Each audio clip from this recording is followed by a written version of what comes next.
up mga boss? Ito, interview na naman natin isang bagong crew natin. Ano ang pangalan? Season? Ako po pala si Charles Mick Quintanilla at ang posisyon ko ay Deck Cadet. Okay, Tech Cadet. Ilan po nga nasa barko? 2 months. 2 months. Ano, unang barko mo to? Unang barko. Unang barko. International. Alright, South Dribble tayo. Magkano kinikita ng isang kadete? South Reveal, Deck Cadet, umabot ng 800. 800?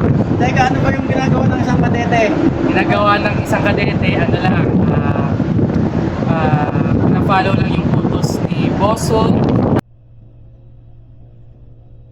Ayos yan, det Magkano yan? Tapos nag-assist sa third officer sa aming boss Kim. Alright. Sa pinakagawa pang third officer namin dito. Tapos stencil lang. Paperwork, tulong sa mga paperwork sa bridge. Watchkeeping na rin. Ito, bata-bata yung kadete natin. Status reveal tayo. Ano, single, taken, or married?